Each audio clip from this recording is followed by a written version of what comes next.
Car culture is dying and it's your fault. And before you start pointing fingers, let me stop you. It's not just the government and it's not just electric cars. It's you, it's me, and it's all of us. I'm not here to sugarcoat anything. I grew up loving cars, posters on my wall, midnight street racing videos on old YouTube, long nights in the driveway listening to my uncle talk about V8s like they were sacred. But now something's changed. The vibe's different, softer, quieter, like people are just pretending to care. I thought maybe I was crazy, but the more I talk to real car people, the more I realize we all feel it. So here's the truth. Here's why car culture is dying and why it's our fault. Let's start with the most obvious one. Nobody builds their cars anymore. And that is my first segment. Segment one. Nobody builds anymore.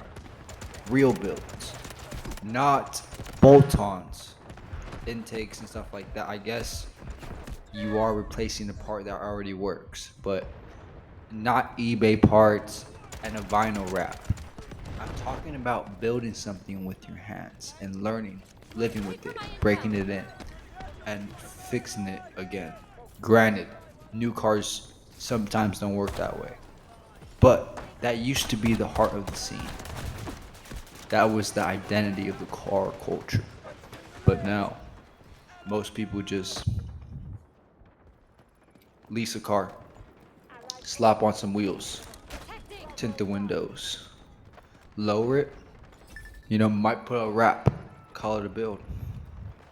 It's not about the car anymore. It's about the image, how it looks, about the post, the reel, the Instagram likes.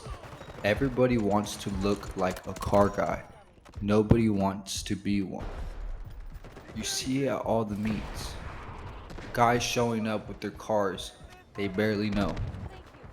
Builds they didn't touch. Mods they didn't install. Car culture turned into content culture. And when people stop getting their hands dirty, the culture starts to rot.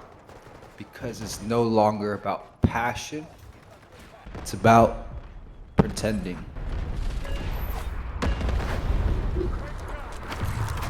Segment 2, EV bros versus purists. Here's another one that's killing it. The split between EV guys and purists. When in the future, we're going to have hybrids for everything. And it's going to be great because the hybrids are fast. The hybrids, supercars have hybrids. They take off fast, and then the gasoline, high end torque. Wait until people find out about that. One side is screaming, electric is the future. The other side is screaming, if it doesn't have a manual, it's garbage. Meanwhile, everybody's missing the point. Cars are supposed to be fun, whether it's a gasoline engine or an electric motor. If it puts a smile on your face, that's all what matters. But now, it's just gatekeeping, just noise. Tesla bros flex 0 to 60 like it's a personality. Ice guys flex noise like that means you know how to drive. And both sides spend more time arguing.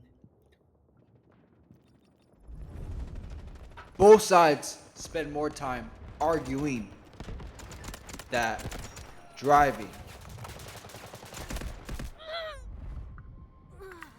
You don't have to love EVs. You don't have to hate them either.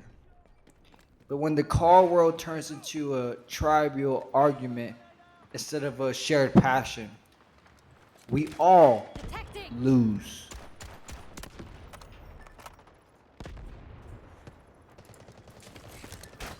Segment 3. Everybody's a critic, no one's a driver. This one might sting. Most of the loudest car guys don't even drive. Yeah, I said it. They talk specs, they quote horsepower numbers, they compare even lap times on cars they never sat in. But ask them what their own car feels like at red line or how it handles or when they last went on a real drive just for the hell of it. Crickets. It's all talk, no tires. Car culture isn't about being right. It's about feeling something. the connection between you and the machine. And the truth is, most people don't have that connection anymore. They lease, they follow trends, they repeat what other people say, and they don't drive, not rely. And that's killing everything we used to love about cars. So I'm gonna go ahead and wrap it up because I know that your time is, in fact, very valuable. So this is a wrap up and call to action. So yeah, car culture is dying. Not because the cars are getting worse, not because people are changing. We forgot why we fell in love with cars in the first place. It wasn't about status, it wasn't about going viral. It was about freedom, about something, about hitting the road at 1 a.m. with nothing but gas in the tank and a good song playing. And that's the car culture. And if we want to save it, we need to stop fronting. Stop chasing clout. Stop hating just to fit in. Start driving. Start wrenching. Start remembering what this used to feel like. And if you're already doing that, respect. You're one of the few keeping this alive. Let me know in the comments what's one car that made you fall in love with driving. I'll read everyone. Like, subscribe, and I'll see you in the next one. Keep driving.